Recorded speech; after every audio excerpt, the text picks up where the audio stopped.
მსოფლიო მილიარდერების კოლექტიური ქონება $18 ტრილიონ აღწევს. ამ მილიარდერებს აღარ აკმაყოფილებთ მხოლოდ ის, რომ უფრო და უფრო მდიდრდებიან. მათ ახლა პოლიტიკური ძალაუფლება სურთ.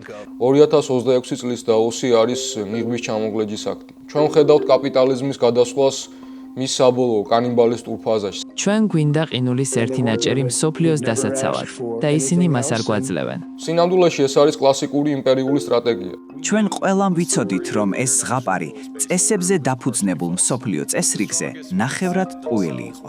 კანადამ ჩინური ელექტრომობილებისთვის ტარიფი 100%-დან 6%-მდე დაწია.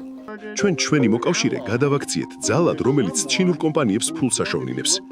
ევროპელებს არასდროს სდომებიათ დამოუკიდებელი და მდგრადი ევროპის შექმნა. ახლა კი თავმოყვეთილი ქათმებივით დარბიან. ამ ფონზე მაკრონმა ჩინეთს გაუწოდა ხელი და განაცხადა. ჩვენ უნდა გავაუმჯობესოთ პირდაპირი უცხოური ინვესტიციების ხარისხი და დამატებითი ღირებულება, განსაკუთრებით იმ პროექტებში, რომლებსაც ძლიერი საექსპორტო პოტენციალი აქვთ. ეს გადამწყვეტია ჩინეთთან ბალანსის აღსადგენად.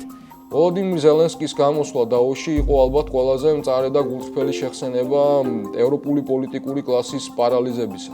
ყველას ახსოვს შესანიშნავი ამერიკული ფილმი ზაზუნას დღე, ბილ მიურეისა და ენდი მაგდაუელის მონაწილეობით.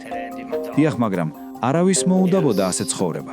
კვირების, თვეებისა და წლების განმავლობაში ერთი და იმავეს განმეორება. მიუხედავად ამისა, ჩვენ ზუსტად ასე ვცხოვრობთ. ეს არის ჩვენი რეალობა და ამას ნებისმიერი ფორუმი, მათ შორის ესეც, ადასტურებს.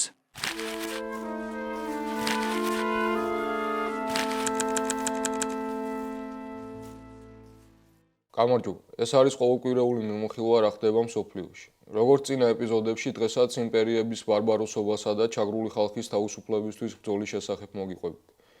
იმაზე, რასაც მეინსტრიმ მედიაში იშვიათად ნახავთ. თუმცა იმისთვის, რათა ჩვენი ხმა მომავალშიც ისმოდეს, ერთადერთი გზა თქვენი აქტიურობა. გთხოვთ გახდით ჩვენი მხარდამჭერი ყოველთვიური დონაციით და გამოიწერეთ ჩვენი სოციალური ქსელები. დონაციის ბმულს კომენტარების ველში ნახავთ.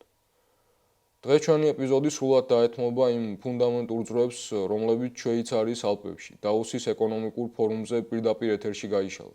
ეს არ არის მორიგი ყოველწლიური შეხვედრა, სადაც ელიტები შამპანური ჭიქებით ხელში მსოფლიო მშვიდობაზე საუბრობენ, რათა დაფარონ ჩაგრული ადამიანების ყლეფა და ექსპლუატაცია. 2026 წლის დაოსი არის ნიღბის ჩამოგლეჯის აქტი. ჩვენ ვართ მოწმენი იმისა, რასაც შეიძლება უწოდოთ ეგრეთ წოდებული მსოფლიო წესრიგის სისტემური რღვევა და არა უბრალოდ ტრანზიცია. დაოში ილუზორული, თუმცა ფორმალურად გაცხადებული საერთაშორისო სამართლის ადგილი დაიკავა კორპორაციულმა განგსტერიზმმა, იმპერიულმა პირატობამ და ტექნოფეოდალურმა ამბიციებმა. ჩვენ უნდა გავიგოთ, რომ ის რაც ალპების წიაღში ხდება, არის ახალი, ბევრად უფრო სასტიკი მსოფლიო წესრიგის დაბადების ადგილი. აქ საბოლოოდ გვხვდება ეგრეთ წოდებული ვესტფალიური მითი, სახელმწიფო სუვერენიტეტის ის ისტორიული ფიქცია, რომელიც ისედაც ყოველთვის მხოლოდ ძლიერების ინტერესებს ემსახურებოდა. დღეს კი მას საბოლოოდ ანაცვლობს შიშველი კორპორაციული მფლობელობა. ჩვენ ვხედავთ კაპიტალიზმის გადასვლას მის საბოლოო კანიბალისტურ ფაზაში, სადაც სახელმწიფო სუვერენიტეტი, ეს ისტორიული ფიქცია უკვე მხოლოდ დაბრკოლებაა კაპიტალის დაუოკებელი აკუმულაციისთვის. იმპერია არ კმაყოფილდება გარე რესურსების ათვისებით. ის იწყებს იმ სტრუქტურების თანთქმას, რომლებზეც თავად იდგა საუკუნეების განმავლობაში. დავიწყოთ მთავარი ფიგურით, რომელმაც დაოსის მთელი დღის წესრიგი თავდაყირა დააყენა. ტრამპის ადმინისტრაცია დაოში ჩავიდა არა როგორც თანასწორი პარტნიორი, არამედ როგორც მაფიის ბოსი. ისევე როგორც წინა კვირების განმავლობაში შეერთებული შტატებისთვის ცენტრალური საკითხი გრენლანდიის ანექსია იყო. ტრამპის რიტორიკა მსოფლიოს უდიდეს კუნძულზე ისე ჟღერს, როგორც მანჰეტენზე მდებარე ბინის პრეზენტაცია. ტრამპი დაოში არ საუბრობდა როგორც პრეზიდენტი, ის საუბრობდა როგორც რეალტორი, რომელსაც ხელში ატომური ბომბი უჭირავს. მოკლედ, ჩვენ გვინდა ყინულის ერთი ნაჭერი მსოფლიოს დასაცავად და ისინი მას არ გვაძლევენ. ჩვენ სხვა არაფერი მოგვითხოვია, თუმცა შეგვეძლო ეს მიწა საერთოდ დაგვეტოვებინა ომის შემდეგ, მაგრამ ეს არ გავაკეთეთ. ასე რომ მათ აქვთ არჩევანი. შეგიძლიათ თქვათ კი და ჩვენ ძალიან მადლიერები ვიქნებით, ან შეგიძლიათ თქვათ არა და ჩვენ ეს გვემახსოვრება. ტრამპმა ასევე განაცხადა, რომ ამერიკის შეერთებულმა შტატებმა შეცდომა დაუშვა, როდესაც მეორე მსოფლიო ომის შემდეგ კუნძული დანიას დაუბრუნდა. მერე იყო ომი, რომელიც ჩვენ მოვიგეთ. თანაც დიდი ანგარიშით მოვიგეთ. ჩვენ რომ არა, ახლა ყველანი გერმანულად ილაპარაკებდით ალბათ. ცოტა იაპონურათაც. ომის შემდეგ ჩვენ გრენლანდია დანიას დავუბრუნეთ. რა სულელები ვიყავით ეს რომ გავაკეთეთ. მაგრამ ჩვენ ეს გავაკეთეთ, დავუბრუნეთ. და ნახეთ რა უმადურები არიან ისინი ახლა. ეს ტყუილი. ამერიკის შეერთებული შტატები არასოდეს ფლობდა გრენლანდიას. არსებობდა შეთანხმება ნაცისტური ოკუპაციის დროს მხარდაჭერის შესახებ. 1940 წელს, როცა ნაცისტები დანიაში შეიჭრნენ, ამერიკის შეერთებული შტატები შევიდა გრენლანდიაში მხოლოდ მხარდაჭერის მიზნით. 1959 წელს შეიქმნა ნატო, ხოლო 1951 წელს ხელი მოეწერა თავდაცვის შეთანხმებას, რომელიც ამერიკის შეერთებულ შტატებს აძლევს მუდმივი ბაზების ქონის უფლებას. მეტიც 1917 წელს ამერიკამ დანიისგან ვირჯინიის კუნძულები იყიდა და სანაცვლოდ ოფიციალურად აღიარა დანიის სუვერენიტეტი გრენლანდიაზე. ტერიტორიის ფლობის მოთხოვნა დაცვისაბაბი და აბსურდია. ამერიკას დღესაც შეუძლია აშენოს იქ ბაზები 1951 წლის ხელშეკრულებით, მაგრამ მას სჭირდება არა უსაფრთხოება, არამედ საკუთრება. ჩვენ უნდა შევეხოთ მეორე, ბევრად უფრო სახიფათო ტყუილსაც. ტრამპი დაჟინებით ამტკიცებს, რომ გრენლანდია ამჟამად დაუცველი და განუვითარებელი ტერიტორიაა, რომელიც თითქოს ღია მტრული ძალებისთვის. სინამდვილეში ეს არის კლასიკური იმპერიული სტრატეგია. ჯერ ქმნი მითს პარტნიორის უნარობაზე, რათა შემდეგ მისი ტერიტორიის მითვისება გადარჩენად გაასავა.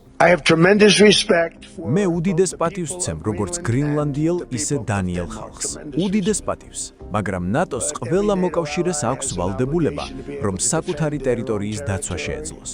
რეალობა კი ისაა, რომ ამერიკის შეერთებული შტატების გარდა არც ერთ ქვეყანას თუ ქვეყნების ჯგუფს არ შესწევს ძალა გრინლანდიის უსაფრთხოება უზრუნველყოს.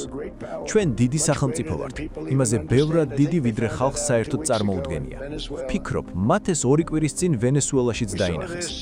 ჩვენ ეს მეორე მსოფლიო ომის დროსაც ვნახეთ, როცა დანია გერმანიასთან სულ რაღაც 6 საათიანი ბრძოლის შემდეგ დაეცა და სრულიად უუნარო აღმოჩნდა დაეცვა საკუთარი თავი ან გრინლანდია. ამიტომ შეერთებული შტატები იძულებული გახდა და ჩვენ ეს ვალდებულებად ჩავთვალეთ, გაეგზავნა საკუთარი ძალები გრინლანდიის ტერიტორიის შესანარჩუნებლად და ჩვენ ის შევინარჩუნეთ უზარმაზარი დანახარჯებისა და რესურსის ფასად. მტერს იქ ფეხის დადგმის შანსიც არ ქონია, არადაც ცდილობდნენ. დანია მესიცის. ჩვენ პირდაპირ მნიშვნელობით დანიისთვის ავაშენეთ ბაზები გრინლანდიაში. ჩვენ დანიისთვის ვიბრძოლეთ. სხვა არავისთვის გვიბრძოლია. ჩვენ ვიბრძოდით, რომ ის დანიისთვის გადაგვერჩინა. ტრამპი ამბობს, რომ დანია თავდაცვაზე მხოლოდ 1%-ს ხარჯავს, მაგრამ ის შეგნებულად იყენებს მოძველებულ 2019 წლის ციფრებს, რათა ადამიანები შეცდომაში შეიყვანოს. რეალობა კი ისაა, რომ დღეს დანია მთლიანი შიდა პროდუქტის 3%-ზე მეც ხარჯავს სამხედრო ბიუჯეტზე. ყიდულობს უახლეს F-35 გამანადგურებლებს სხვათა შორის შტატებისგან და შორმანძილზე მოქმედ დრონებს, სპეციალურად არქტიკული პატრულირებისთვის. სიმართლე ისაა, რომ გრენლანდიას ამერიკის დამატებითი დაცვა არ სჭირდება. მას საერთოდ არ სჭირდება დაცვა იმისგან, რასაც ტრამპი საფრთხეს უწოდებს. პირიქით, კუნძულისთვის ყველაზე დიდი საფრთხე სწორედ მისი გარკვეულწილად ავტონომიური სტატუსის გაუქმება. თუ ამერიკის შეერთებულ შტატებს მხოლოდ უსაფრთხოება ადარდებს, მას ისედაც აქვს ყველა ბერკეტი იქ სამხედრო ინფრასტრუქტურისთვის, მაგრამ ტრამპს სჭირდება არა უსაფრთხოება, არამედ ექსკლუზიური ფლობა. მას სჭირდება ტერიტორია, სადაც აღარ იარსებებს საერთაშორისო სამართალი, გარემოს დაცვითი სტანდარტები თუ ადგილობრივი ინუიტების უფლებები. ტრამპის ლოგიკით, გრენლანდია უნდა გახდეს არა დაცული მოკავშირე, არამედ გიგანტური კორპორაციული აქტივი. ეს არის დაცვა იმავე გაგებით, რა გაგებითაც მაფია სთავაზობს ბიზნეს თავის მფარველობას. სინამდვილეში ეს არის რეკეტი და სუვერენიტეტის პირდაპირი ოკუპაცია. იმპერია სჭირდება ეს მითი, რათა საკუთარი აგრესია თავდაცვით ოპერაციად გაასაღოს. მაშინ, როცა სინამდვილეში ის უბრალოდ ნადავლის ხელში ჩაგდებას ცდილობს. ამ გეოპოლიტიკურ ჭიდილში გრენლანდიელი ხალხის ხმა სრულიად იგნორირებულია. იმპერიის მცდელობა ეს საკითხი დიდი სახელმწიფოების თამაშად აქციოს მიზნად ისახავს სწორედ ადგილობრივი ხალხის თვითგამორკვევის უფლების წაშლას. აუცილებელია მთელმა მსოფლიომ იცოდეს. ეს დისკუსია გრინლანდიელი ხალხის უფლებების გარშემო უნდა ტრიალებდეს. ეს საკითხი არ უნდა დავიყვანოთ სუპერსახელმწიფოების ზალის მიერ თამაშამდე. ჩვენ უნდა მოვშორდეთ ამ მეტოქეობას კოლონიურ იმპერიებს შორის და ფოკუსირება მოვახდინოთ გრინლანდიელი ხალხის თვითგამორკვევის უფლებაზე. როდესაც იმპერია გრენლანდიას ყინულის ნაჭერს უწოდებს, ის უგულებელყოფს 57,000 ადამიანს, რომელთა ბედიც დღეს დაოსის კულუარებში წყდება. ისტორიული სამართლიანობისთვის უნდა ითქვას, რომ გრენლანდია ორჯერ კოლონიზებული ტერიტორია. გრენლანდია არ არის დანია. გრენლანდია დანიის კოლონიაა და ბოლო 100 წლის განმავლობაში დანიურმა კაპიტალიზმმა გრენლანდიაში უმძიმესი დანაშაულები ჩაიდინა. მასობრივი დეპორტაციები, 13 წლის გოგონების იძულებით სტერილიზაცია და ბავშვების გატაცება გადაგვარებისგან დაცვისა და ცივილიზების საბაბით. ბოლო პერიოდში გრენლანდიელებს გაუჩნდათ თვითგამორკვევის შესაძლებლობა, რომლის წართმევასაც ახლა ტრამპი ცდილობს. 10 წლეულების განმავლობაში დასავლური სამყარო ცხოვრობდა სასურველი სინამდვილით გასაღების ილუზიაში. ჩვენ ყველამ კარგად ვიცოდით, რომ ეგრეთ წოდებული წესებზე დაფუძნებული მსოფლიო დიდწილად ფიქცია იყო. ვიცოდით, რომ ძლიერები ყოველთვის უშვებდნენ გამონაკლისებს საკუთარი თავისთვის, რომ სავაჭრო წესები ასიმეტრიულად სრულდებოდა და საერთაშორისო სამართალი მხოლოდ სუსტების დასასჯელად გამოიყენებოდა. თუმცა ეს ფიქცია სასარგებლო იყო მანამ, სანამ ამერიკული ჰეგემონია სანაცვლოდ გარკვეულ საჯარო სიკეთეს ქმნიდა. ღია სავაჭრო გზებს, სტაბილურ ფინანსურ სისტემას და კოლექტიურ უსაფრთხოებას. შესაძლოა ეს სიტყვები რომელიმე ანტიიმპერიალისტი მიმოხილველისთვის მიგვეწერა, მაგრამ ის კანადის პრემიერ-მინისტრს მარკ კარნის ეკუთვნის. ჩვენ ყველამ ვიცოდით, რომ ეს ზღაპარი წესებზე დაფუძნებულ მსოფლიო წესრიგზე ნახევრად ყველი იყო. ვიცოდით, რომ ძლიერები ამ წესებს ყოველთვის გვერდს უვლიდნენ, როცა დასჭირდებოდათ. ისიც ვიცოდით, რომ საერთაშორისო სამართალი ყველასთვის ერთნაირად არ მუშაობდა. გააჩნია, ვინ იყო ბრალდებული და ვინ მსხვერპლი. ეს სიცრუე ჩვენთვის მოსახერხებელი იყო. მონაწილეობდით ამ რიტუალებში და თვალს ხუჭავდით იმაზე, რომ ლამაზი სიტყვები რეალობას არ ემთხვეოდა. მაგრამ ეს გარიგება მორჩა, აღარ მუშაობს. პირდაპირ გეტყვით, ჩვენ ახლა არა რაღაც გარდამავალ ეტაპზე, არამედ სრულ რღვევაში ვართ. დიდმა ქვეყნებმა ეკონომიკური კავშირები იარაღად აქციეს. ტარიფები შანტაჟის იარაღია, ფინანსური სისტემები, იძულების საშუალება, ხოლო ვაჭრობის ჯაჭვები სუსტი წერტილები, რომლებსაც სათავისოდ იყენებენ. ვეღარ იცხოვრებთ იმ ილუზიაში, რომ ვაჭრობა ყველასთვის სასარგებლოა. როცა ეს კავშირები თქვენს დამორჩილებას ემსახურება და წესები აღარ გიცავთ, საკუთარ თავს თავადვე უნდა მიხედოთ. რას ნიშნავს სიმართლეში ცხოვრება? პირველ რიგში რეალობის აღიარებას. შეწყვიტეთ ლაპარაკის საერთაშორისო წესრიგზე, ისე თითქოს ის ისევ მუშაობდეს, როგორც რეკლამებშია. ძველი სამყარო აღარ დაბრუნდება. არც უნდა ვიგლოვოთ ის. ნოსტალგია გამოსავალი არ არის. ჩვენ გვჯერა, რომ ამ ნანგრევებზე შეგვიძლია ავაშენოთ რაღაც უფრო დიდი, უკეთესი და სამართლიანი.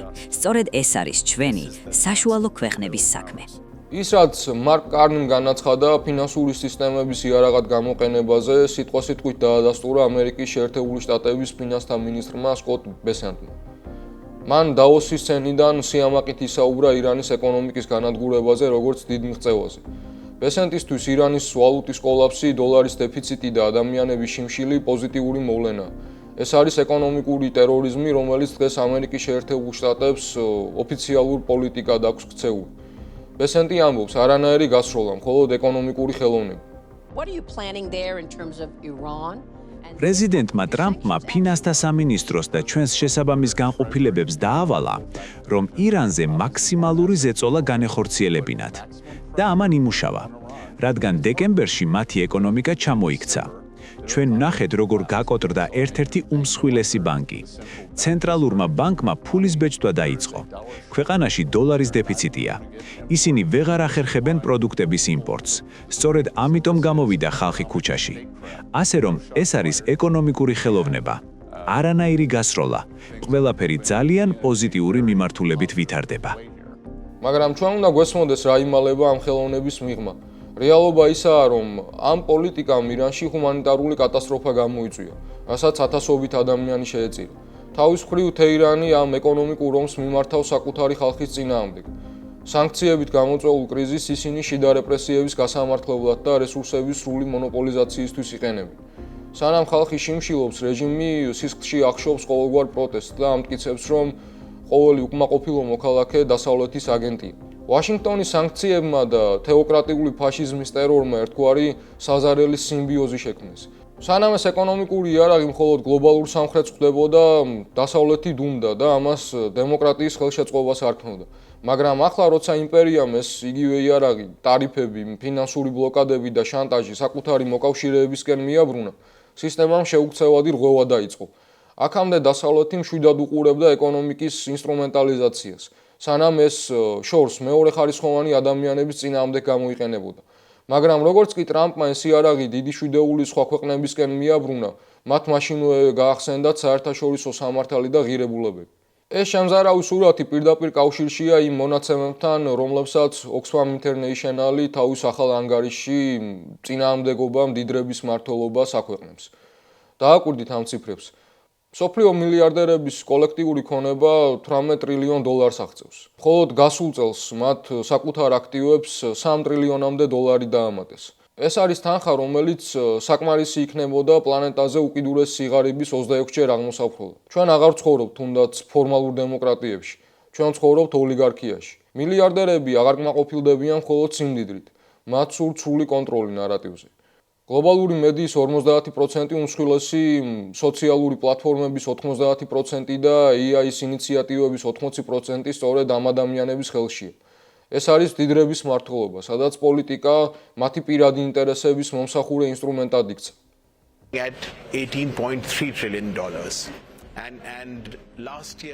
ჩვენ ვხედავთ მილიარდერებს, რომლებიც ჯამში $19.3 ტრილიონ ფლობენ. მხოლოდ გასულ წელს მათ საკუთარ ქონებას $2.5 ტრილიონი დაამატეს. ეს ის თანხაა, რომელიც მსოფლიოში უკიდურესი სიღარიბის 26-ჯერ აღმოსაფრთხებლად იქნებოდა საკმარისი. მაგრამ ეს ციფრები უნდა დავინახოთ იმ კონტექსტში, რომ მსოფლიოს მოსახლეობის 50% სიღარიბეში ცხოვრობს. ყოველი მეოთხე ადამიანი კი მშიერი იძინებს. თავარი აქ ისაა, რომ ამ მილიარდერებს აღარ აკმაყოფილებთ მხოლოდ ის, რომ უფრო და უფრო მდიდრდებიან. მათ ახლა პოლიტიკური ძალაუფლება სურთ და დაიწყეს ხმების, მედია საშუალებების, პოლიტიკური პარტიებისა და მთავრობების ყიდვა. დღეს მილიარდერს 4000-ჯერ მეტი შანსი აქვს დაიკავოს პოლიტიკური თანამდებობა, ვიდრე რიგით მოქალაქეს. აი ეს არის რეალობა. ჩვენ დემოკრატიებიდან ოლიგარქიისკენ გადავდივართ.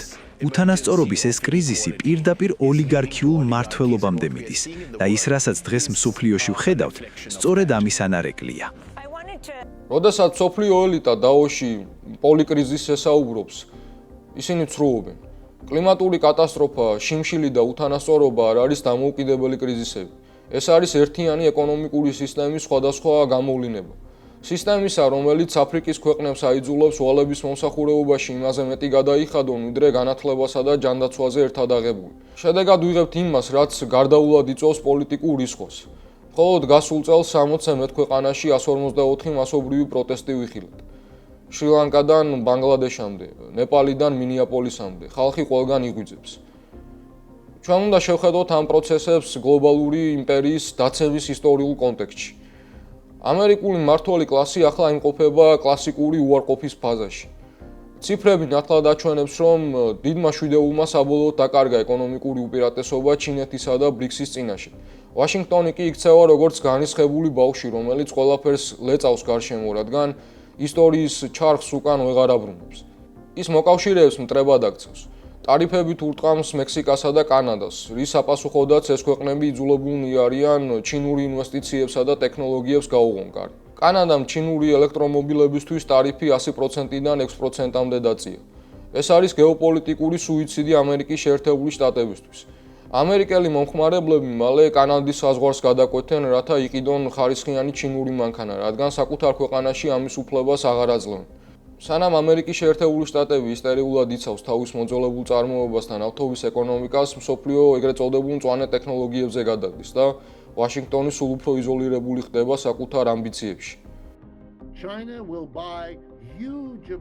აი რა წერია ამ დოკუმენტში. ჩინეთი იყიდის უზარმაზარი რაოდენობით კანოლის ზეთს, რაც შესანიშნავი სიახლეა კანადელი ფერმერებისთვის, რომლებსაც ახლა თავიანთი პროდუქტისთვის რეალური ბაზარი გაუჩნდათ.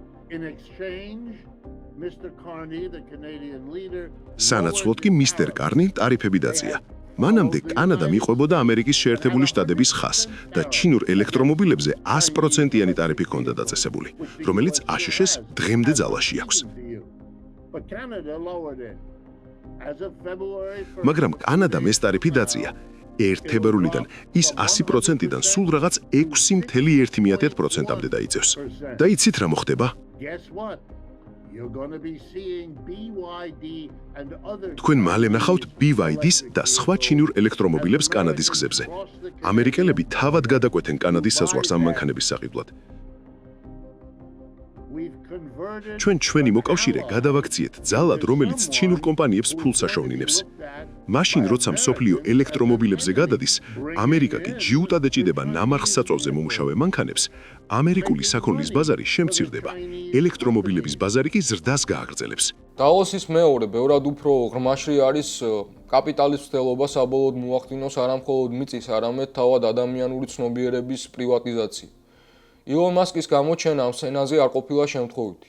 მსოფლიოს უმსხვილესი საინვესტიციო ფონდის ხელმძღვანელმა ის წარადგინა არა როგორც გამომგონებელი ან ინოვატორი, როგორც მედია წარმოაჩენს ხოლმე მას, არამედ როგორც ფულის ამონგები მანქანა, რომელმაც აქციონერებს 53%-იანი მოგება მოუტანა.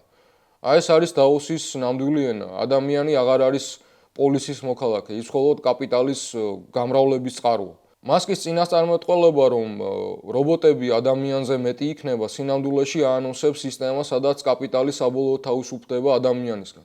ისტორიულად კაპიტალი და სახელმწიფო იძულებული იყო მშრომელისთვის მინიმალური სოციალური გარანტიები მაინც მიეცა, რადგან მისი შრომის გარეშე მოგება ვერ შეიქმნებოდა. მასკის რობოტული სამყარო კი ამ დამოკიდებულებას შლის. ჩემი პროგნოზი მომავლის საუკეთესო სცენარით ასეთია. ჩვენ იმდენ რობოტსა და ხელოვნურ ინტელექტს შევქმნით, რომ ისინი ადამიანის ყველა საჭიროებას სრულად დააკმაყოფილებენ. გარკვეულ ეტაპზე თქვენ ვეღარწყი მოიფიქრებთ კიდევ რას თხოვოთ რობოტს. იქნება საქონლისა და მომსახურების ისეთი საოცარი სიჭარბე, რადგან ჩემი ვარაუდით მსოფლიოში იმაზე მეტი რობოტი იქნება, ვიდრე ადამიანი. თუ რობოტი მეტია ადამიანზე, ეს არ ნიშნავს ჩვენს გათავისუფლებას მტანჯველი შრომისგან, პირიქით. ეს ნიშნავს ჩვენს სოციალურ გაუფასურებას. სამყაროში, სადაც რობოტი ყველაფერს აწარმოებს, ადამიანი კორპორაციებისთვის ხდება ზედმეტი და მხოლოდ ხარჯად აღიქმება. შენ აღარ გაქვს ბერკეტი, ვეღარ გაიფიცები და ვეღარ მოითხოვ ეკონომიკურ სამართლიანობას, რადგან შენი არსებობა სისტემისთვის ეკონომიკურად უსარგებლო ხდება. ეს არის აბსოლუტური უფლებობის ხანა, სადაც ელიტას აღარ სჭირდება. მასკის აკვიატება კი მარსის კოლონიზაციის შესახებ ამავე ლოგიკის ნაწილია. ეს არის კაპიტალის გაქცევა დედამიწიდან, რათა მან თავი დააღწიოს ნებისმიერ კანონს, გადასახადებს და კონტროლს. ასევე მასკის ხედვა, რომ რობოტებმა უნდა მიხედონ ჩვენს შვილებსა და მოხუც მშობლებს, არის მცდელობა, რომ კაპიტალმა ჩვენი პირადი ცხოვრების ყველაზე ინტიმურ სფეროებშიც კი შემოაღწიოს. ეს არის ტექნოლოგიური ტირანია, როცა კორპორაციული ალგორითმი ანაცვლებს ადამიანურ ზრუნვას და ყოველი ჩვენი ემოცია და სოციალური კავშირი კერძო მოგების წყარო ხდება. თუმცა ამ ციფრული იმპერიის ნამდვილი ფარული ხერხემალი არის კომპანია პალანტირი, რომელსაც ტრამპის ფანატიკოსი მხარდამჭერი პიტერ ტილი და ასევე ალექს კარპი მართავენ. პალანტირი დღეს ხდება გლობალური თვალთვალის პანოპტიკონი. ბრიტანეთში მათ გადასცეს ჯანდაცვის ეროვნული სისტემის მთელი მონაცემთა ბაზა. ეს არ არის უბრალოდ ტექნოლოგიური კონტრაქტი. პიტერ ტილი ბრიტანელების სიყვარულს თავიანთი ჯანდაცვის სისტემისადმი სტოკჰოლმის სინდრომს უწოდებს და ღიად ითხოვს მის დანგრევას. პალანტირის ტექნოლოგია დღეს გამოიყენება ღაზაში გენოციდის ხელშესაწყობად და ამერიკის შეერთებულ შტატებში საიმიგრაციო სამსახურის მიერ მიგრანტებზე სანადიროდ. ეს არის მონაცემთა ავტორიტარიზმი, როდესაც შენი ბიომეტრიული მონაცემები ხდება იმპერიის ინსტრუმენტი შენსავე წინააღმდეგ. გარდა ამისა, დავოსის ფორუმზე ტრამპმა წარმოადგინა თავისი ყველაზე ამბიციური და საშიში პროექტი მშვიდობის საბჭო. ეს არ არის გაეროს მსგავსი დიპლომატიური ორგანო, სადაც ქვეყნებს თანაბარი ხმა აქვთ. ეს არის კორპორაციული სტრუქტურა, სადაც მუდმივი ადგილი $1 მილიარდი. ტრამპი კი ამ საბჭოს სამუდამო თავმჯდომარე იქნება და ვეტოს უფლებას ფლობს. ფაქტობრივად მან დაანონსა გაეროსა და საერთაშორისო სამართლის ჩანაცვლება ოლიგარქების კლუბით, სადაც გადაწყვეტილებებს არა კანონი, არამედ ფული და პირადი ინტერესი განსაზღვრავს. When I first heard about the Port of Gaza months ago, it made me think that this is something that Philip K. Dick. როდესაც თვეების წინ ღაზის სამშვიდობო საბჭოს Board of Peace შესახებ პირველად გავიგე, ვიფიქრე, რომ ეს ისეთი რამაა, რასაც ფილიპ დიკი მოიფიქრებდა თავის სამეცნიერო ფანტასტიკაში, თან ძალიან მძიმე ნარკოტიკების ზემოქმედების ქვეშ. რატომ არის ეს იდეა მონსტრული? დაფიქრდით, მან შემოგთავაზა, რომ კერძო კომპანიამ, რომელსაც ის თავად უხელმძღვანელებს სიცოცხლის ბოლომდე, მოახდინოს ღაზის ოკუპირებული მიწების ანექსია.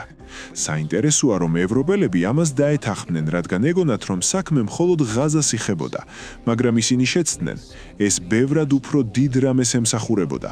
1945 წლის შემდეგ ჩამოყალიბებული საერთაშორისო წესრიგის ჩანაცვლებას, იმ წესრიგის, რომელიც მეორე მსოფლიო ომის სასაკლაოსა და ჰოლოკოსტის შემდეგ შეიქმნა. ფაქტობრივად, ტრამპს მთელი საქმე იმ მშვიდმა ევროპელმა ცენტრისტებმა გაუკეთეს, რომლებიც საერთაშორისო სამართლის ნგრევას დაეთანხმნენ. სწორედ მათ შექმნეს გარება, სადაც მას შეუძლია შექმნას თავისი კერძო კომპანია და თქვას: მორჩა, მე მთელ მსოფლიოს ვიკავებ. ჩვენ აქ ევროპაში 10 წლეულების განმავლობაში ისევ აშენებდით ევროკავშირს და მონეტარულ კავშირს, რომ ის ყოველთვის აშიშზე ყოფილიყო დამოკიდებული. ყოველთვის მორჩილად ვეთანხმებოდით დოლარის ზონას და ფედერალური რეზერვის ავტორიტეტს. ევროპელებს არასდროს სტომებიათ დამოუკიდებელი და მდგრადი ევროპის შექმნა. ახლა კი თავმოყვეთილი ქათმებივით დარბიან, პანიკაში არიან, მაგრამ გეგმა არ გააჩნიათ. მათ არა აქვთ გეგმა უკრაინისთვის. არც მაშინ ჰქონიათ პროტესტი, როცა ტრამპმა ვენესუელაში მადუროს მოსატაცებლად საზღვაო ქვეხტები გაგზავნა. მადუროზე რასაც არ უნდა ვფიქრობდეთ, ვინმემ გააპროტესტა საერთაშორისო სამართლის დარღვევა? არა, იმიტომ რომ ისევე როგორც ღაზის შემთხვევაში, ეგონათ რომ ეს მხოლოდ ფერადკანიანებს ეხებოდა. Did they protest the violation of international law? No. ამ ახალი მმართველობის პირველი მსხვერპლი ღაზაა. ჯარედ კუშნერმა დაოში წარმოადგინა ღაზას რეკონსტრუქციის გეგმა, სადაც პალესტინელები როგორც ხალხი საერთოდ არ არსებობენ. მისთვის ღაზა არის არა ჰუმანიტარული კატასტროფის ზონა, არამედ ბრწყინვალე პოტენციალის მქონე უძრავი ქონება. ჩვენ შევიმუშავეთ გზები ღაზას ხელახალი განვითარებისთვის. როგორც პრეზიდენტი ტრამპი ამბობს, ღაზას საოცარი პოტენციალი აქვს და ეს ყველაფერი ღაზას ხალხისთვის გეთდება. ჩვენ ის ზონებად დავყავით. თავიდან ფიქრობდით ასეთ იდეაზე, მოდით ავაშენოთ თავისუფალი ზონა და შემდეგ გქონდეს ჰამასის ზონა. მაგრამ მე ვთქვით, იცით რა, მოდით პირდაპირ კატასტროფულ წარმატებაზე გავთვალოთ გეგმა. ჩვენ ვაიძულებთ ჰამასს ხელი მოაწეროს დემილიტარიზაციის შეთანხმებას. სწორედ ამას აღვასრულებთ. ხალხი გვეკითხება, რა არის ჩვენი გეგმა B? ჩვენ არ გვაქვს გეგმა B. ჩვენ გვაქვს გეგმა. მოვაწერეთ ხელი შეთანხმებას და ყველანი მოწოდებულნი ვართ, რომ ეს შეთანხმება ავამუშაოთ. კუშნერის ხედვით 60 მილიონი ტონა ნანგრევები, რომელთა ქვეშ ათასობით ცხედარია, უბრალოდ სამშენებლო მასალა ახალი მდიდრული კურორტისა და ცათამბჯენებისთვის. როდესაც ის ამბობს, ჩვენ არ გვაქვს გეგმა B, ის ამბობს, რომ ძველი სამყარო, სადაც პალესტინელების თვითგამორკვევის მცირედი შესაძლებლობა მაინც არსებობდა, მორჩა. ახალ რეალობაში ღაზა არის გასუფთავებული სამშენებლო მოედანი, რომელსაც მილიარდერი დეველოპერები მოხალისეობრივად ააშენებენ. ეს არის გენოციდის ეკონომიკური გაფორმება. მშვიდობა აქ ნიშნავს პალესტინელების სრულ დუმილს და მათ ქცევას იაფ-მუშახელად იმავე ოლიგარქებისთვის, ვინც მათ მიწას ითვისებს. ტრამპმა დაოში წერტილი დაუსვა ყოველგვარ ილუზიას საერთაშორისო სამართალზე. ღაზა მხოლოდ დასაწყისია. მშვიდობის საბჭო არის მოდელი, რომლითაც კაპიტალი აპირებს მართოს ნებისმიერი რეგიონი, სადაც სუვერენიტეტი მის მოგებას უშლის ხელს. ევროპელი ლიდერები კი დაოში სასოწარკვეთილებასა და ეგზისტენციალურ შიშორის მერყეობდნენ.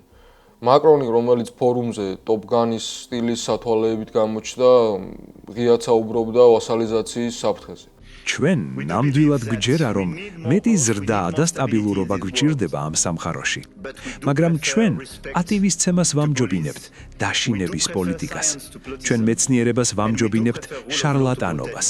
ხოლო სამართლის უზენაესობას შიშველ ბრუტალურობას. ყოველთვის კეთილი იყოს თქვენი მობრძანება ევროპაში და მით უმეტეს საფრანგეთში. მან პირდაპირ განაცხადა, რომ ამერიკის შეერთებული შტატების ახალი სავაჭრო შეთანხმებები და ტარიფები მიზნად ისახავს ევროპის ეკონომიკურ დასუსტებასა და მის საბოლოო დაქვემდებარებას ვაშინგტონის ნებაზე. ამ ფონზე მაკრონმა ჩინეთს გაუწოდა ხელი და განაცხადა, ჩვენ გვჭირდება ჩინური ინვესტიციები და ტექნოლოგიური პარტნიორობა, რათა არ გავხდეთ ამერიკის უსიტყვო ვასალები. ეს არის ტრანსატლანტიკური ალიანსის გრევის პირდაპირი ეთერი. ჩვენ უნდა გავაუმჯობესოთ პირდაპირ უცხოური ინვესტიციების ხარისხი და დამატებითი ღირებულება, განსაკუთრებით იმ პროექტებში, რომლებსაც ძლიერი საექსპორტო პოტენციალი აქვს. ეს გადამწყვეტია ჩინეთთან ბალანსის აღსადგენად. ჩინეთი მისასალმებელია, მაგრამ ჩვენ გვჭირდება მეტი ჩინური ინვესტიცია ევროპის საკვანძო სექტორებში, რათა მათ წვლილი შეიტანონ ჩვენს ზრდაში და მოხდეს ტექნოლოგიების გაზიარება. ჩვენ არ გვინდა მხოლოდ ჩინური პროდუქციის ექსპორტი ევროპაში, პროდუქციისა, რომელიც ხშირად არ შეესაბამება ჩვენს სტანდარტებს, ან ბევრად უფრო სუბსიდირებულია, ვიდრე ევროპაში წარმოებული ანალოგები. ბელგიის პრემიერ-მინისტრმა ბარტ დე ვეერმა დავოსის სცენიდან ალბათ ყველაზე რადიკალური სიტყვები წარმოთქვა. ჩვენ გვაქვს არჩევანი თვითპატივისცემასა და მონობას შორის. იყო ბედნიერი ვასალი ერთი რამეა, მაგრამ იყო უბედური მონა სულ სხვა. მან იტალიელი მარქსისტი ფილოსოფოსის ანტონიო გრამშის სიტყვებიც კი გაიმეორა, რათა აეხსნა მიმდინარე ქაოსი. ჩემთან ერთად შეხვედრას მეფეც დაესწრება. თუმცა ამ ვიზიტს სულ სხვა დატვირთვა ექნება, ვიდრე თავიდან ვგეგმავდით. ჩვენი გზავნილი ასეთი იქნება. თქვენ წითელ ხაზებს კვეთთ. ჩვენ ან ერთად დავდგებით, ან საბოლოოდ დავიშლებით. თუ დავიშლებით, ეს იქნება 80 წლიანი ატლანტიზმის ეპოქის აღსასრული. და როგორც გრამში ამბობდა, როცა ძველი სამყარო კვდება, ახალი კი ჯერ არ შობილა. სწორედ ამ ბინდბუნში იბადებიან მონსტრები. ამ ქაოსში ფინეთის პრეზიდენტმა ალექსანდრ სტუბმა სცადა მომხდარისთვის ისტორიული ჩარჩო გამოენახა. მან ფორუმს ჩვენი თაობის 1918-1945 ან 1999 წლის მომენტი უწოდა. ეპოქალური გარდატეხა, რომელიც მსოფლიოს ახალ კოორდინატებზე გადაიყვანს. მოკლედ რომ ვთქვათ, მთავარი არგუმენტი ისაა, რომ ჩვენი თაობისთვის ახლა დგას 1918, 1945 ან 1999 წლის მსგავსი მომენტი. ეს არის დრო, როდესაც მსოფლიო წესრიგი, ბალანსი და დინამიკა იცვლება. ზოგჯერ ეს ხდება ომების შემდეგ, როგორც პირველი და მეორე მსოფლიო ომების შემთხვევაში, ზოგჯერ კი გარკვეული პერიოდების დასრულებისას, მაგალითად, ცივი ომის შემდეგ. ჩვენ ახლა სადღაც შუაში ვართ. ვიცით, რომ წესრიგი როგორც წესი გარკვეულ დროს ძლებს. გასულ საუკუნეში პირველი მსოფლიო ომის შემდეგ წესრიგმა 20 წელი გაძლო, მეორე მსოფლიო ომის შემდეგ 40 წელი, ხოლო ცივი ომის შემდეგ 30 წელი. ჩემი აზრით, ის რამაც არსებული ლიბერალური მსოფლიო წესრიგის რღვევა დაიწყო, იყო რუსეთის აგრესიული ომი უკრაინაში 2022 წლის თებერვალში. სრულად ვაცნობიერებ, რომ ეს საკითხებისადმი საკმაოდ დასავლური ხედვაა. ჩემი ანალიზი დიდწილად ფინური, ნორდიკული, ევროპული და ტრანსატლანტიკური პრიზმიდან იყურება. რა თქმა უნდა, ეს ტრანსფორმაცია ახლა კიდევ უფრო დააჩქარა აშშ-ს ახალმა ადმინისტრაციამ. სტუბი გვთავაზობს ძალაუფლების სამკუთხედს. გლობალური დასავლეთი, რომელიც ლიბერალური წესრიგის ნანგრევებს ეჭიდება, გლობალური აღმოსავლეთი, ჩინეთის ჰეგემონიით და გლობალური სამხრეთი, რომელიც რეალურად გადაწყვეტს ამ ბრძოლის ბედს. სტუბის მთავარი იდეა, ღირებულებებზე დაფუძნებული რეალიზმი არის სასოწარკვეთილი მცდელობა, შეურიგდეს ერთმანეთს ლიბერალური დემოკრატია და შიშველი ძალის პოლიტიკა. ეს არის აღიარება, რომ ევროპას მოუწევს თანამშრომლობა ადმინისტრაციასთან, რომელიც მის თუნდაც ილუზორულ ღირებულებებს ფეხქვეშ თელავს. ჩინეთის ვიცე-პრეზიდენტმა ჰან ჩენმა კი დაოში სრულიად სხვა, თუმცა არანაკლებ იმპერიული ნარატივი წარმოადგინა, რომელიც დასავლური მტაცებლობის ფონზე მსოფლიო წესრიგის დამცველის მანიფესტად ჟღერდა. ვიცე-პრეზიდენტმა ისაუბრა ღვეზელის გაზრდაზე და არა მისთვის ბრძოლაზე. თუმცა აშკარაა, რომ ამ გლობალური ღვეზელის რეცეპტს ამიერიდან ჩინეთი წერს. პეკინი დღეს თავს წარმოაჩენს არა მხოლოდ როგორც მსოფლიო ქარხანას, არამედ როგორც მსოფლიო ბაზარს, რაც ძალთა ბალანსის ფუნდამენტურ ცვლილებას ნიშნავს. ჰან ჩენმა პირდაპირ დაადანაშაულა დასავლეთი ფარისევლობაში. მისი თქმით, მაშინ როცა ჩინეთს ყიდვა სურს, დასავლური ქვეყნები გაყიდვაზე უარს ამბობენ ეროვნული უსაფრთხოების საბაბით, რითაც თავადვე ანგრევენ იმ თავისუფალ ბაზარს, რომელსაც ვითომ წლების განმავლობაში ქადაგებდნენ.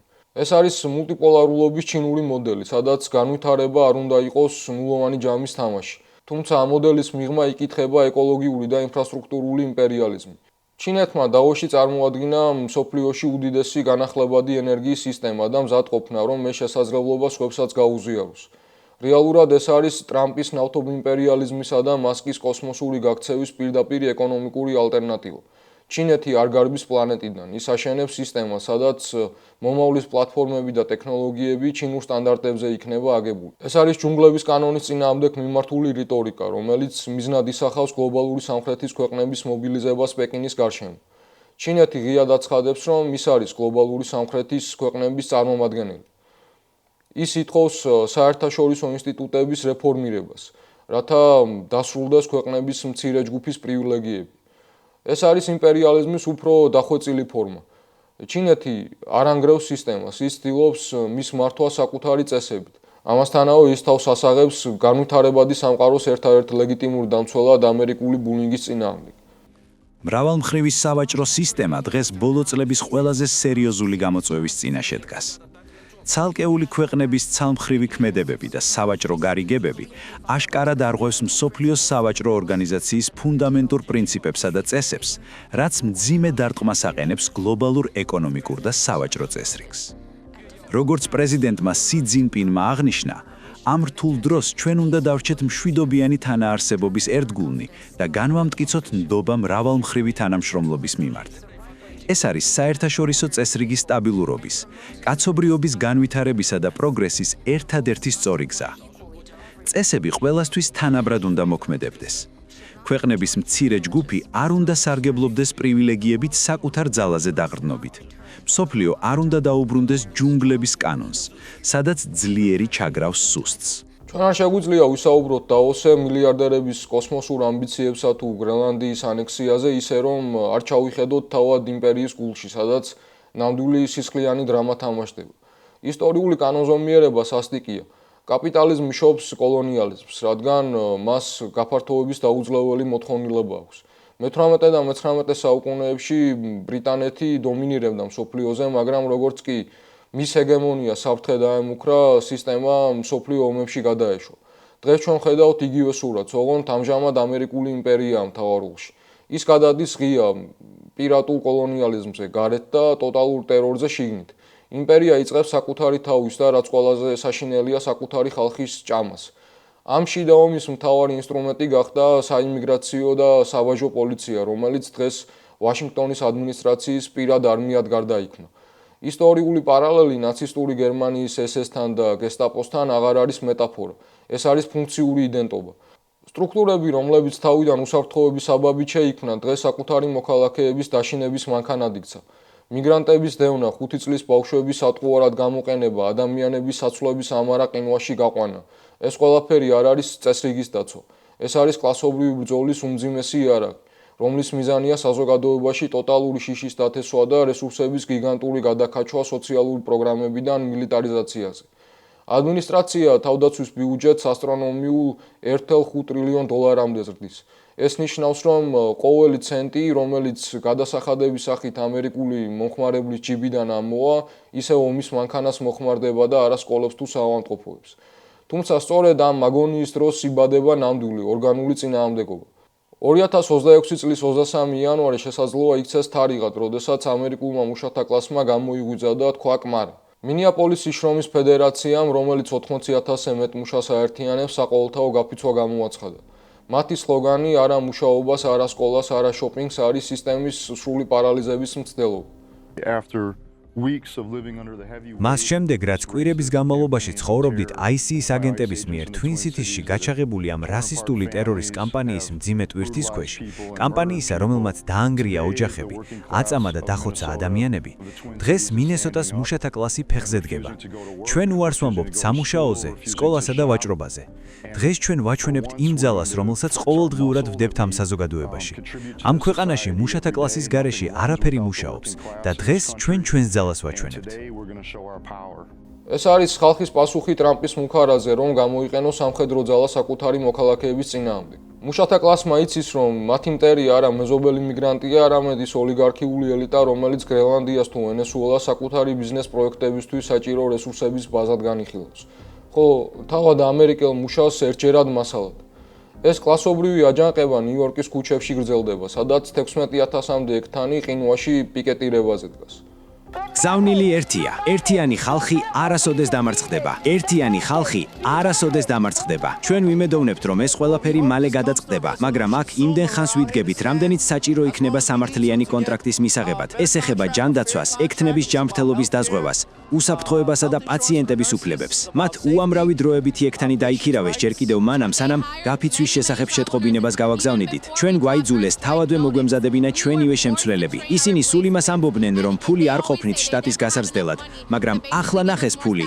ახლა ჰყავთ პერსონალი, ჩვენ კი აქ, ქუჩაში გამოგვიყვანეს. როგორც ჩანს, პერსონალი მხოლოდ მაშინ ხდება პრიორიტეტული, როცა ეს მათ ინტერესებშია. ჩვენთვის კი ეს ყოველდღიურად მნიშვნელოვანია. ჩვენ ყოველდღე გვჭირდება თანამშრომლები და არა მხოლოდ მაშინ, როცა გაფიცვაა. თუ ექთნები გარეთ ვდგავართ, ეს ხელფასების გამო არ არის. ჩვენ ჩვენს დაზღვევას ვითხოვთ. ისინი ამ დაზღვევის შემცირებასა და ჩვენი მონაპოვრის განადგურებაზე საუბრობენ. ჩვენ გამოვიარეთ კოვიდი. რა მოხდება თუ სხვა პანდემია მოვა?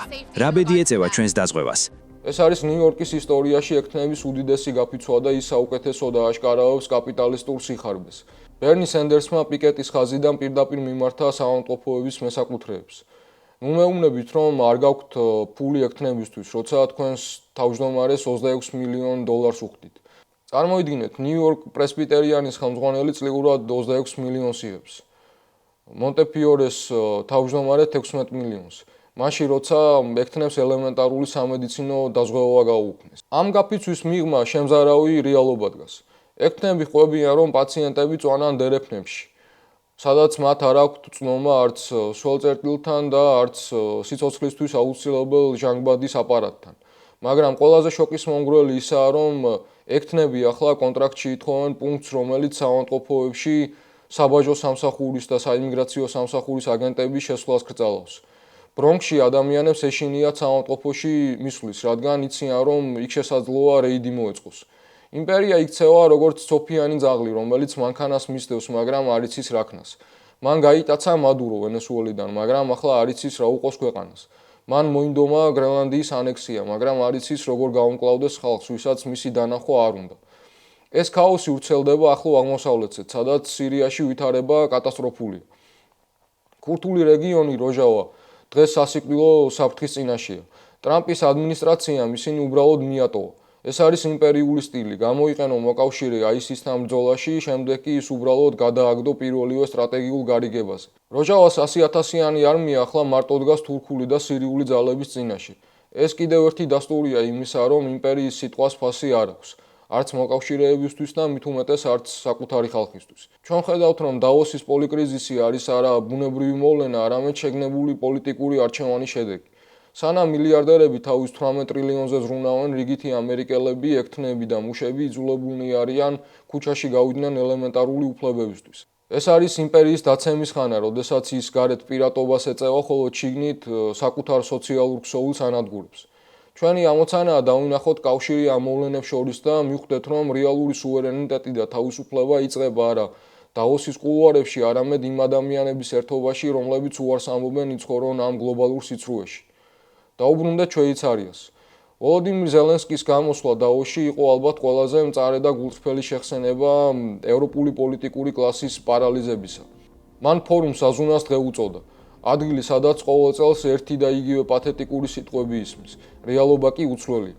ყველას ახსოვს შესანიშნავი ამერიკული ფილმი ზაზუნას დღე, ბილ მიურეისა და ენდი მაგდაუელის მონაწილეობით.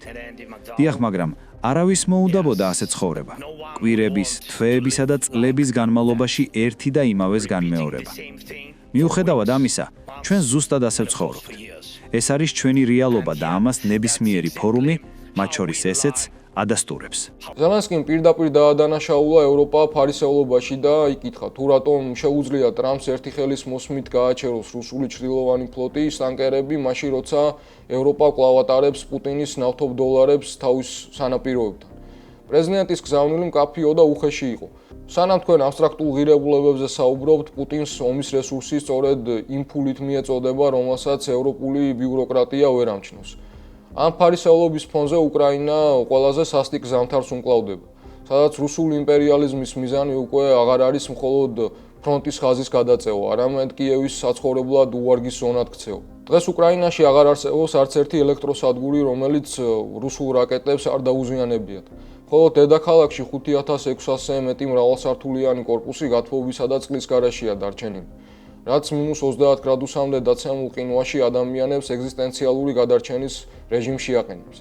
ეს არის ომი მშვიდობიანი მოსახლეობის წინააღმდეგ, სადაც რუსეთი გენერალ ზამთარს ნების გასატეხად იყენებს. კიევის მერმა კლიჩკო მოსახლეობას ქალაქის დატოვებისკენ მოუწოდა.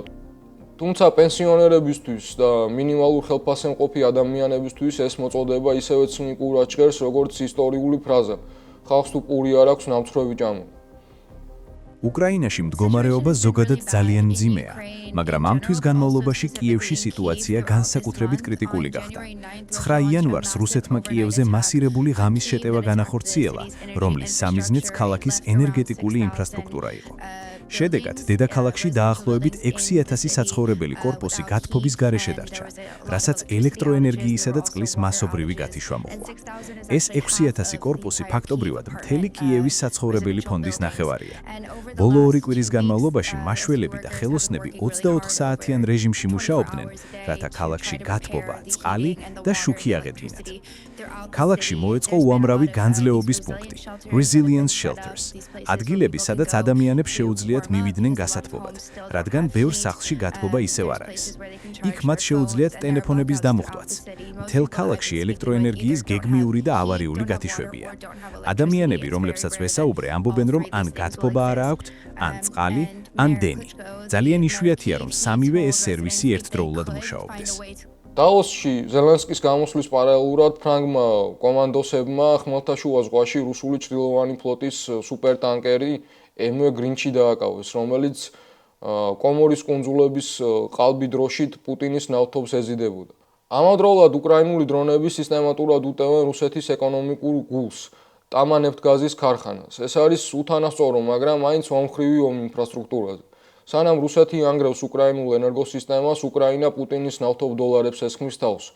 ამ ტრაგიკული ფონისა და დაოსის კულუარებში გაჟღერებული მწვავე რეპლიკების მიღმა აბუ-დაბიში სრულიად სხვა, ბევრად უფრო სახიფათო დინამიკა გამოიკვეთა. 4 წლიანი ომის შემდეგ პირველად გაიმართა სამხრივი შეხვედრა უკრაინას, რუსეთსა და ამერიკის შეერთებულ შტატებს შორის.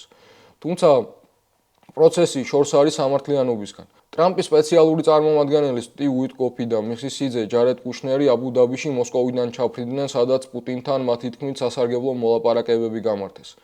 კიევში გაჩნდა საფუძვლიანი ეჭვი, რომ ვაშინგტონი უფრო მეტად უკრაინას აწვება დათმობებზე, ვიდრე აგრესიულ მოსკოვს. რუსეთი კი, რომელსაც მოლაპარაკებებზე სამხედრო დაზვერვის ხელმძღვანელი იგორ კოსტიუკოვი ჰყავს მივლენილი, კვლავ უკომპრომისოა. კოსტიუკოვის ფიგურა თავისთავად მეტყველებს იმაზე, რომ კრემლი ამ პროცესს არა დიპლომატიურ დათბობად, არამედ სპეცოპერაციის გაგრძელებად განიხილავს. ისინი მოითხოვენ მთლიან დონბასს, მათ შორის იმ გამაგრებულ ქალაქებს, რომლებსაც კიევი დღემდე სისხლის ფასად იცავს. ამერიკელების მიერ შემოთავაზებული ეგრეთ წოდებული თავისუფალი ეკონომიკური ზონა ან დემილიტარიზებული ზოლები კი ბევრისთვის კორპორაციული კონტროლის დამყარების მცდელობას უფრო გავს, ვიდრე რეალურ მშვიდობას. უკრაინული ოპოზიცია swams ლოგიკურ კითხვას. ვინ დაიცავს ამ ტერიტორიებს, როცა პუტინი ნებისმიერ უცხოურ სამხედრო ძალას ლეგიტიმურ სამიზნედ აცხადებს? მიუხედავად იმისა, რომ ზელენსკის თქმით უსაფრთხოების გარანტიების ხელშეკრულება ამერიკის შეერთებულ შტატებთან მზადაა, ბუნდოვანი რჩება მისი რეალური აღსრულების მექანიზმი. პუტინმა დაოში მოულოდნელი სიგნალიც გაუშვა. თითქოს ის თანახმაა გაყინული რუსული აქტივები ომის შემდგომ რეკონსტრუქციას მოხმარდებს. თუმცა ჩვენ უნდა გვესმოდეს ამ ჭალებში კეთილშობილების ფასი. სანამ დიპლომატები აბუ-დაბიში 90%-იან შეთანხმებაზე საუბრობენ, დარჩენილი 10% რჩება იმ უმსხვილად, რომლის გადალახვაც საერთაშორისო სამართლის ნანგრევებზე თითქმის შეუძლებელია. საბოლოო ჯამში იქნება შთაბეჭდილება, რომ ეს არის უბრალოდ გავლენის სფეროების ხელახალი გადანაწილების ცდელობა დიდ იმპერიულ ძალებს შორის, სადაც ხალხის ტანჯვა და გაყინული ქალაქები მხოლოდ სტატისტიკური მონაცემებია რეალტორებისა და ომის დამნაშავეების ბლოკნოტებში. ჩვენ უნდა გავიაზროთ ერთი რამ. დაოსი 2026 არის მომენტი, როდესაც კაპიტალიზმმა საბოლოოდ უარყო ფორმალური დემოკრატიაც კი. კაპიტალს აღარ სჭირდება პარლამენტები ან ადამიანის უფლებების დეკლარაციები. მას სჭირდება მშვიდობის საბჭოები, სადაც ოლიგარქები გადაწყვეტენ, რომელი ქვეყანა უნდა არსებობდეს და რომელი უნდა იქცეს ბრწყინვალე უძრავ ქონებად, რასაც ჩვენ ტრამპის მშვიდობის საბჭოში ვხედავთ, არის ამ კოლექტიური ძალის სრული პრივატიზაცია. როდესაც მილიარდი დოლარი ხდება საერთაშორისო გადაწყვეტილების მიღების ბილეთი. სახელმწიფო როგორც პოლიტიკური სუბიექტი ხრება და მას ანაცვლებს კორპორაცია. ეს არის თანამედროვე მსოფლიოს არსი. მოგება არა ბაზრიდან, არამედ რენტა პლატფორმიდან და სამხედრო ჰეგემონიიდან. იმპერიის დაცემა შეიძლება იყოს ნელი და მშვიდობიანი, ან სწრაფი და ბრუტალური. დაოში ნანახმა სურათმა დაგვარწმუნა, რომ ვაშინგტონმა მეორე გზა აირჩია. ჩვენი ამოცანა მოხსნათ აბრები ვიტრინებიდან, ნოსტალგია არ არის სტრატეგია. ჩვენ უნდა ავაშენოთ ახალი სოლიდარობა, რომელიც გასცდება იმპერიულ საზღვრებს და დაუპირისპირდება ამ გლობალურ განგსტერიზმს. ჩვენი წინააღმდეგობა იწყება სწორედ ამ სიმართლის აღიარებით და იმ ადამიანების ერთობით, რომლებიც უარს ამბობენ იცხოვრონ ამ გლობალურ სიცრუეში. მადლობთ, რომ გვიყურებთ, შევხვდებით მომავალ კვირაში დროებით.